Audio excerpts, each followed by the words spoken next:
Is it over? Okay, this is kind of embarrassing. I was watching Secret Invasion, the second episode, because I'm supposed to review it, and I completely fell asleep.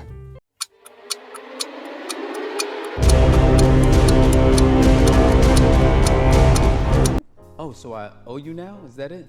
We owe each other.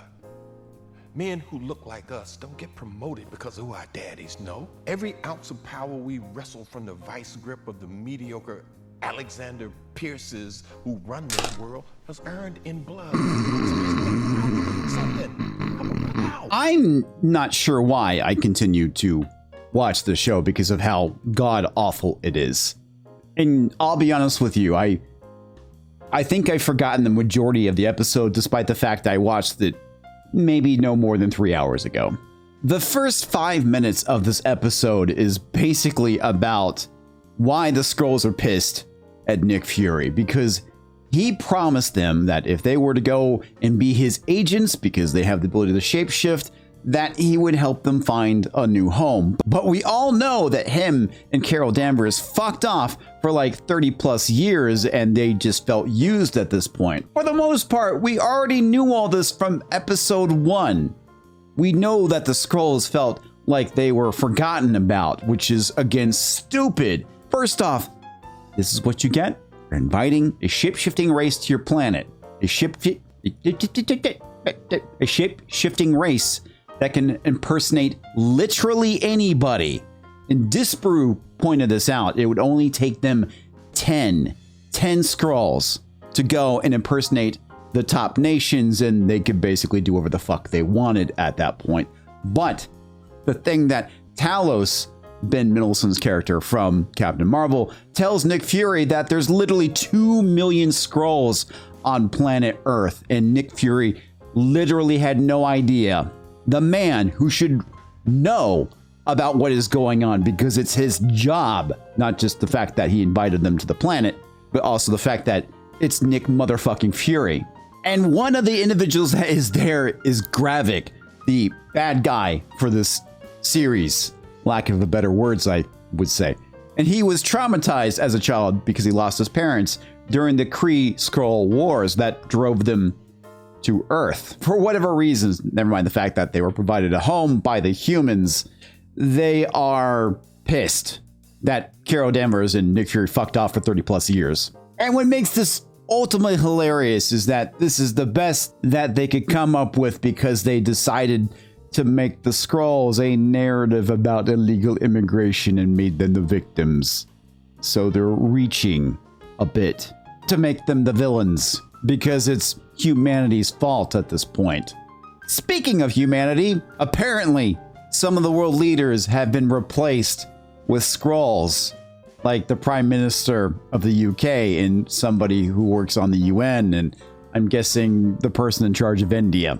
So they have this secret council, and Gravik shows up and he's like, you know what? Humanity sucks. They were well on the road to destroying themselves, so let's just help them along and just take their planet from them. The show is retarded. And a show about the deconstruction of Nick Fury would not be complete without more denigration of the character. When he gets back to the United States with Marie Hill's body, he is greeted by Marie Hill's mother, who promptly tells him he's useless. Great. But she's not wrong because the show is making him useless, and he is responsible for the death of Maria Hill because Gravik wants to make it personal, and that's the reason why he murdered her in front of him. You'd think that they would blame him instead. You know, Gravik, the bad guy, but no, it's all Nick Fury's fault because we have to go and deconstruct another male character. I hate Disney. So when I was recording last night, I completely forgot to talk about this, mainly because I had my mic set too hot and I had to re-record what I previously done, and I left this out, and hence the wardrobe change.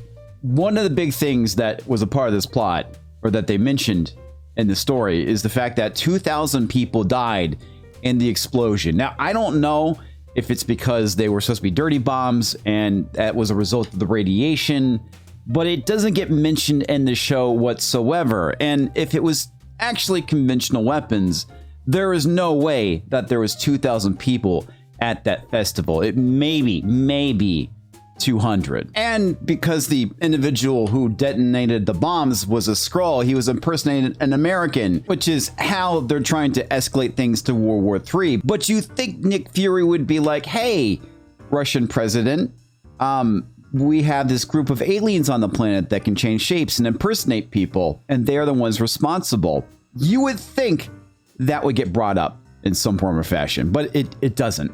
It makes my brain hurt. The very idea that two superpowers can be tricked so easily into nuclear escalation is really insulting, not just to those nations, but to the audience who is watching it, because you think that they're that stupid. Why not have Skrull agents go and infiltrate the United States presidency and the Russian presidency and start nuclear holocaust that way? That makes way too much sense. Instead, we are getting the cinematic equivalent of Built by the Lowest Bidder. We have a spy thriller where the bad guys are able to get away with it because the good guys are really that stupid. Literally, that's how they're able to get away with all this. It's not some genius master plan. It's literally the fact that Nick Fury and the United States are a bunch of morons. And then we find out that Nick Fury has a secret Skrull wife somewhere on the planet. This makes him compromised. How long has he been married to her? And this, again, is another D+ show where it completely undermines all of the previous source material that came out before it, because Nick Fury has been compromised for God knows how long. The vandalization of the MCU is almost complete. The only thing they need to do now is just make Captain America a Nazi. This is the only logical conclusion because they did this in Secret Empire, and it's a very good possibility that this is what they're going to do in Captain America Brave New World, which was called New World Order previously. Is there any other dystopian books you would like to name this movie after? Like 1984? Captain America, Fahrenheit 451. That's basically what you're doing, is you're burning down everything that came before it previously. At this point, as I've said in a couple of my previous videos, I'm looking forward to the death of the superhero genre at this point, because there's no point in continuing. It's not the fact that the well has run dry, it's the fact that we no longer have creative people creating these shows. Secret Invasion was about superheroes fighting aliens, and we get none of that in this series. Absolutely none. What was done in the comic would be far more entertaining and interesting than what we're getting here with the show.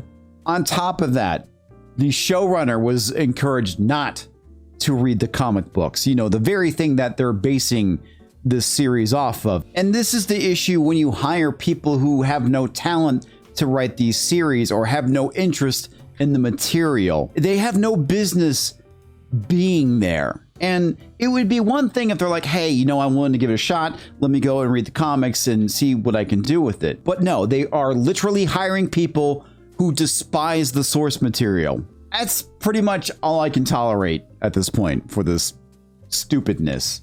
Let me know if you're watching it, and if you are watching it, why. I know why I'm watching it. I'm watching it to entertain you guys. And if you aren't watching it, I'm not going to ask you why, because I'm pretty sure I already know. If you enjoyed my content, check out one of my other videos. I'll catch you next time.